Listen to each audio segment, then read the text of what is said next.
জলে, স্থলে এবং আকাশে যুদ্ধ চলছে অনেক বছর ধরেই, কিন্তু মহাকাশে এখনও কোনো যুদ্ধ হয়নি। তবে গত কয়েক দশক ধরেই এমন উদ্যোগ চালিয়ে যাচ্ছে বিশ্বের পরাশক্তি দেশগুলো, আর সেটাই হয়ে দাঁড়িয়েছে এক প্রবল প্রতিযোগিতা। এমন প্রতিযোগিতার মধ্যে যুক্তরাষ্ট্র ও ইউরোপীয় এক মিত্র দেশের স্যাটেলাইট ছিনতাই করেছে রাশিয়া। এরপরই প্রশ্ন উঠেছে, স্থল ও আকাশ ছাড়িয়ে এবার কি মহাকাশে যুদ্ধ করাচ্ছে? বিস্তারিত জানাচ্ছেন শেখ ফরিদ। রূপালী পর্দায় প্রথম স্টার ওয়ার্স এসেছিল 1977 সালে। সে সময় মহাকাশে যুদ্ধের প্রস্তুতি ছিল নিছক কল্পবিজ্ঞান, আর তা আটকে ছিল শুধু বইয়ের পাতাতেই। ছবির পরিচালক এবং নির্মাতা জর্জ লুকাস সেই বাধা ধরা ছকটাকেই ভেঙে দিয়েছিলেন। সময়ের চেয়ে এগিয়ে থাকা যে ঝুঁকি নিয়েছিল লুকাস ফিল্ম, তা বিশ্বজুড়ে নতুন উন্মাদনা তৈরি করেছিল। ভবিষ্যতের যুদ্ধ নিয়ে বানানো এই সিরিজের সর্বশেষ ছবিটি মুক্তি পেয়েছিল 2019 সালের ডিসেম্বর। তখন বিশ্বের প্রতিটি শক্তিশালী দেশই মহাকাশ প্রতিরক্ষার পরিকাঠামো নির্মাণে ব্যস্ত।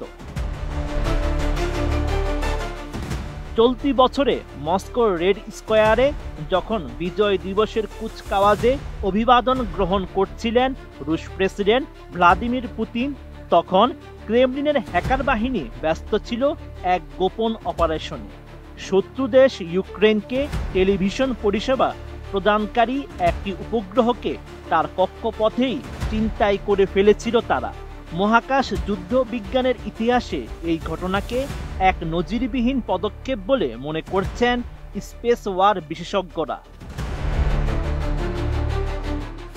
নতুন বাংলাদেশ গড়তে এলো জুলফিকার স্টিল।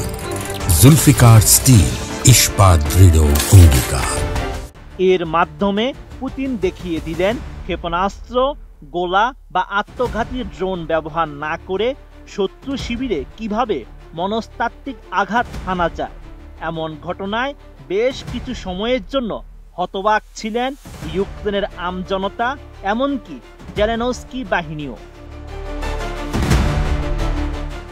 বর্তমানে 12,000-এর বেশি সক্রিয় উপগ্রহ এখন পৃথিবীর কক্ষপথে ঘুরছে। কেবল আবহাওয়ার পূর্বাভাস, সম্প্রচার বা যোগাযোগের ক্ষেত্রেই নয়, সামরিক অভিযান, জিপিএস এর মতো নেভিগেশন সিস্টেম, গোয়েন্দা তথ্য সংগ্রহের ক্ষেত্রেও তারা গুরুত্বপূর্ণ ভূমিকা পালন করছে।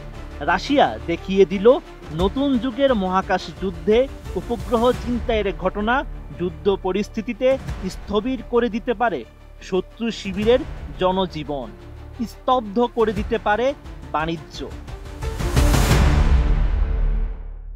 এমন আশঙ্কার আঁচ অবশ্য 10 বছর আগেই পেয়েছিল যুক্তরাষ্ট্র।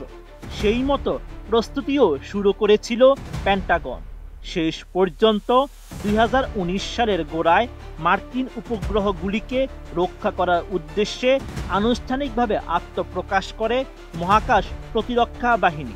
ওই বাহিনী একটি মনুষ্যবিহীন মহাকাশ যান পরিচালনা করে, যা গোপন সামরিক মিশন এবং মহাকাশ প্রতিরক্ষা গবেষণার কাজে ব্যবহৃত হয়। তাহলে পরমাণু যুদ্ধের পরবর্তী মহড়া কি তবে মহাকাশে হবে? Sheikh Farid, ATN news.